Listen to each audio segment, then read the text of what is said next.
الله من الشيطان الرجيم. بسم الله الرحمن الرحيم.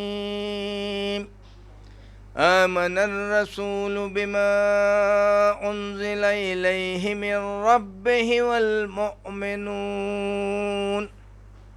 كل آمن بالله وملائكته وكتبه ورسله لا نفرق بين أحد من رسله وقالوا سمعنا وأطعنا غفرانك ربنا وإليك المصير.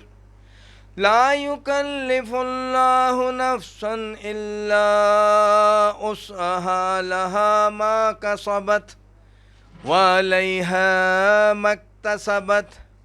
ربنا لا تؤاخذنا إن نسينا أو أخطأنا ربنا ولا تحمل علينا إصرا كما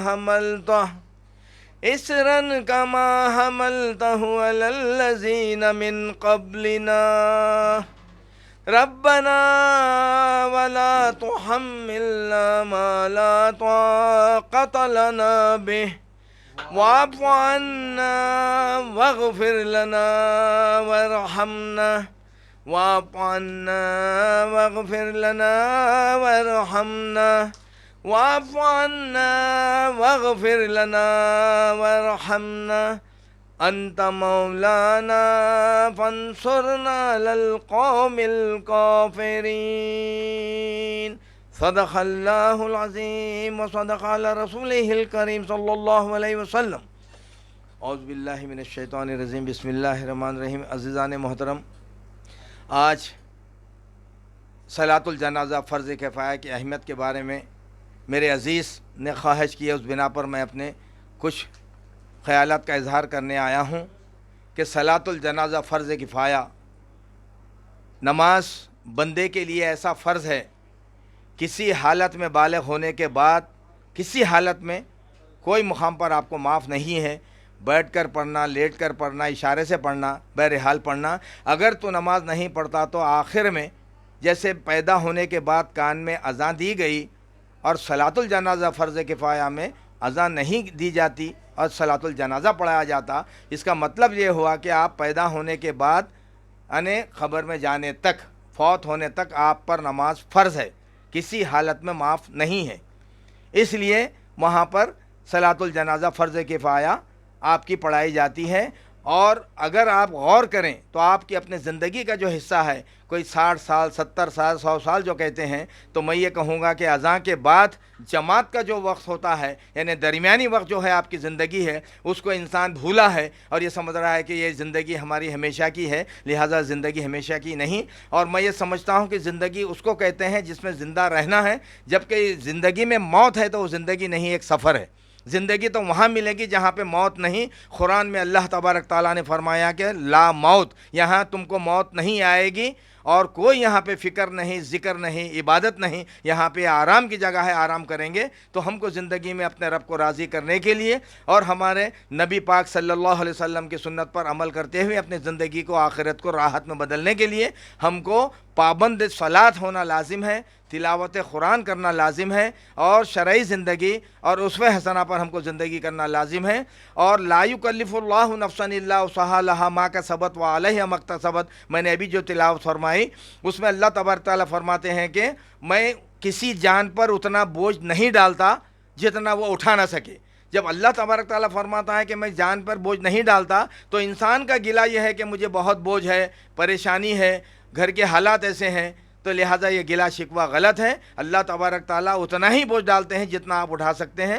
ہر حال میں اللہ کا آپ کو شکر کرنا ہے. اور اللہ تبارک تعالیٰ فرماتے ہیں کہ فذکرونی اشکرکم واشکروا لی ولا تکفرون، جو میرا شکر ادا کرتے ہیں میں ان کا شکر ادا کرتا ہوں اور وہ شکر ادا کرنے والوں کا میں قدردان ہوں.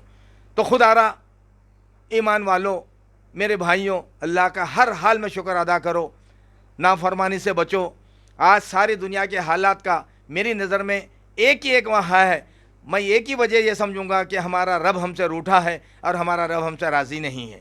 جس وقت خانہ کعبہ کو ابرہہ کا لشکر ڈھانے کے لیے آیا تھا تو عبد المطلب سرکار کے دادا حضرت جب وہاں کے متولی تھے تو انہوں نے دعا کی، اے اللہ یہ گھر تیرا ہے، ابرہہ کا لشکر اسے ڈھانے آ رہا ہے، ہم طاقتور نہیں، ہم اس کو بچا نہیں سکتے، لہذا تو اس کو بچا۔ تو اللہ تبارک تعالیٰ نے ابابیل کے لشکر کو آسمان پر پھیلا دیا اور ابرہہ کے لشکر کو شکست ہوئی، اللہ کا گھر وہاں پہ قائم رہا۔ تو اللہ کے گھر کی حفاظت کرنا اللہ خوب جانتا ہے، لیکن بندے کا کام ہے کہ اللہ کے گھر کو آباد کریں، اللہ کے گھر کو آباد کریں، اور فجر سے لے کے عشاء تک میرے بھائیوں پابندی کریں، اور جو بھی مانگنا ہے اللہ سے مانگے۔ ساری دنیا کے حالات کو اگر معمول پر لانا ہے تو اپنے خدا کو راضی کرنا ہے، مسجدوں کو آباد کرنا ہے، ماں باپ کا احترام کرنا ہے، بڑوں کی عزت کرنا ہے، چھوٹوں پر شفقت کرنا ہے۔ ہم کو دین اسلام جو تعلیم دیا ہے اس پر ہم کو کڑی نظر رکھتے ہوئے سخت سے سخت اس پر عمل کریں گے تو انشاءاللہ تعالیٰ یہ دنیا آپ کے قدم چومے گی، ورنہ آپ اپنی عقل سے، اپنی تعلیمات سے، اپنی دولت سے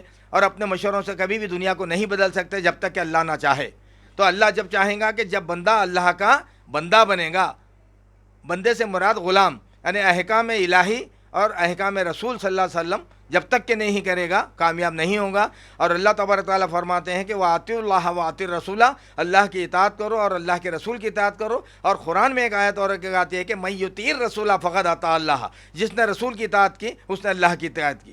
میرے آقا صلی اللہ علیہ وسلم نے فرمایا کہ دیکھو مسلمانوں، میں نے جو بھی کہا، اللہ نے جو مجھے وحی کے ذریعے بتایا میں وہی آپ کے سامنے رکھا، اپنی مرضی سے نہ تو کم کیا نہ زیادہ کیا۔ اور خدا را دو چیزیں تمہارے ساتھ چھوڑ جاتا ہوں، ایک اللہ کی کتاب اور ایک میری سنت۔ جب تک کہ یہ تمہارے ہاتھ میں مضبوط رہے گی دنیا کی کوئی طاقت تم کو کبھی دھکا نہیں پہنچائیں گی اور نقصان نہیں پہنچائے گی۔